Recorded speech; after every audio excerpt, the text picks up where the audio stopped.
Nunca pelee una batalla por la cual usted no tiene una recompensa. ¿Por qué discutir con alguien con quien usted no gana nada? ¿Por qué discutir con alguien con quien usted no quiere una relación? La única gente que usted confronta es la gente con la que usted quiere permanecer en relación.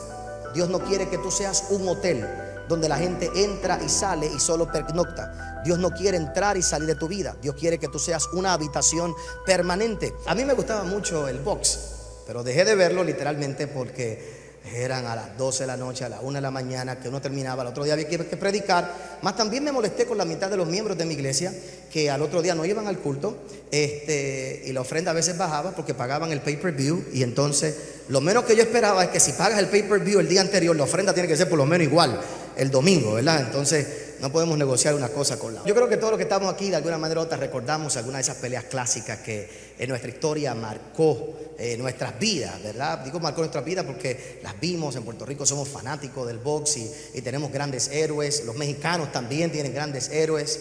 Y la realidad es que la vida toda es una lucha, una batalla, es una pelea. Pero cuando nosotros miramos la palabra del Señor, también en la Biblia hay varias luchas, varias peleas que son dignas de estudiar y dignas de mirar por un momento. Pero cuando nosotros miramos, yo creo que realmente todos nosotros como creyentes tenemos que definir contra quién es la verdadera lucha, contra quién es la verdadera batalla. Por lo general, en los tiempos que vivimos, la gente está todo el tiempo peleando con el diablo. Y es bien triste cuando hay que pelear con alguien que está derrotado. Porque en realidad si está derrotado y Cristo lo terminó en la cruz del Calvario y se cumplió Génesis 3:15, donde le quitaría todo el poder, pues yo creo que la lucha más grande que nosotros tenemos no es contra el enemigo. Él fue derrotado en la cruz del Calvario, tuvo su final y tuvo su round final, se terminó. Pero eso no quiere decir que no tengamos que luchar, eso no quiere decir que no tengamos que batallar. Pero a través de la vida hay dos cosas que yo he aprendido con respecto a las luchas y en las batallas en las que uno debe entrar y en las que no. Número uno, nunca usted debe pelear una batalla que no tiene recompensa. Nunca. Nunca pelee una batalla por la cual usted no tiene una recompensa. ¿Por qué discutir con alguien con quien usted no gana nada? ¿Por qué discutir con alguien con quien usted no quiere una relación? La única gente que usted confronta es la gente con la que usted quiere permanecer en relación. Tan sencillo como eso.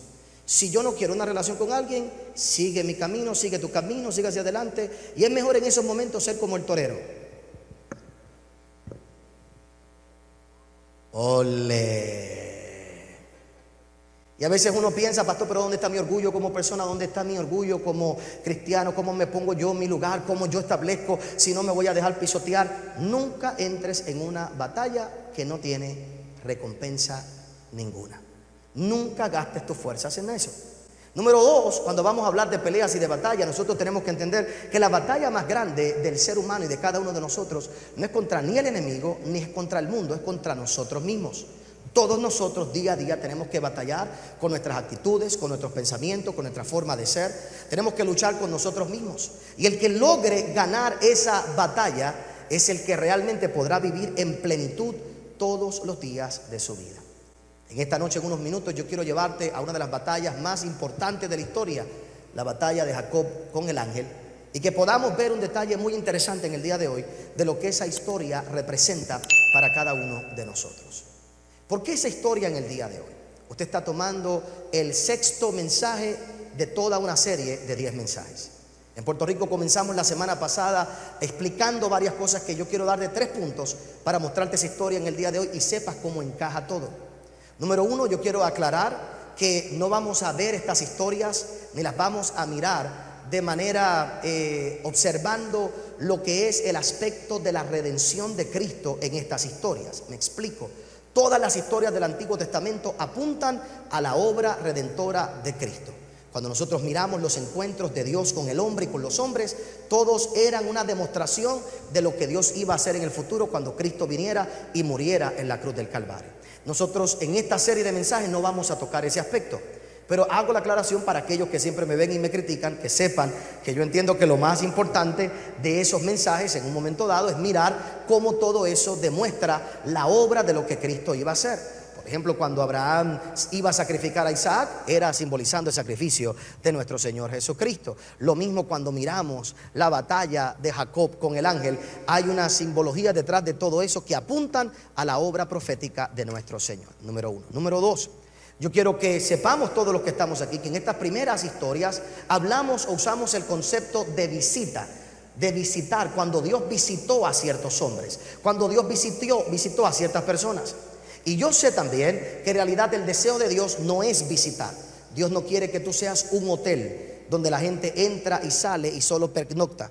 Dios no quiere entrar y salir de tu vida. Dios quiere que tú seas una habitación permanente. Pero cuando nosotros miramos estas visitas que Dios hizo a un grupo de personas en un contexto y en un momento en particular, podemos aprender ciertos principios de cómo nosotros tratar con Dios en nuestras vidas. Así que teniendo esas dos cosas claras, te llevo a un tercer punto en el día de hoy, que es lo que va a ayudarme a mí a culminar toda esta serie de mensajes durante estas semanas. Y desde ahora te digo lo que voy a hablar en los próximos días. Cuando usted mira la obra de Dios a través del libro de Génesis específicamente, usted se va a dar cuenta que Dios escoge a un hombre que se llama Abraham. En Puerto Rico vimos el encuentro de Dios con Abraham, o uno de ellos.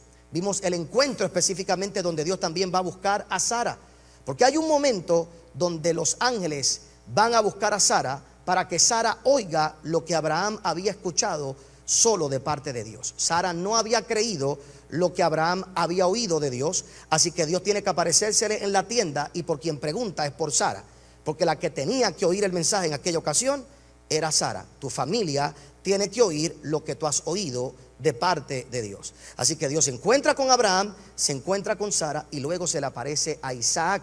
Eso fue lo que vimos la semana pasada.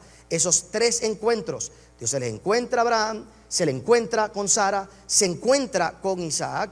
Hoy vamos a ver el encuentro de Dios con Jacob. Y mira qué interesante, Dios nunca se le aparece a José. Dios no se le aparece a José. Y José es el que hace que el pueblo sea esclavo. Yo sé que mucha gente habla bien de José. Yo soy el único pastor que de vez en cuando habla mal de José. Porque José, cuando se muere, dice esto: un día se les aparecerá Dios, y cuando se les aparezca, saquen mis huesos de aquí.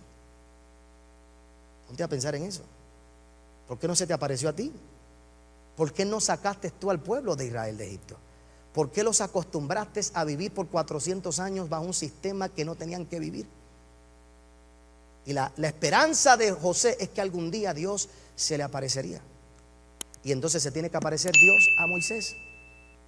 Y se le aparece primero en una zarza ardiendo. Después se le aparece en el monte. Y después se le aparece en el tabernáculo. Pero el problema del tabernáculo es que se hizo en el desierto. Y el tabernáculo nunca fue hecho para hacerse en el desierto. Fue para hacerse hecho en la tierra prometida. Y se le tiene que aparecer entonces a Josué para que el tabernáculo entre a la tierra prometida. Esa es toda la secuencia. Dios llama a un hombre para construir una nación completa.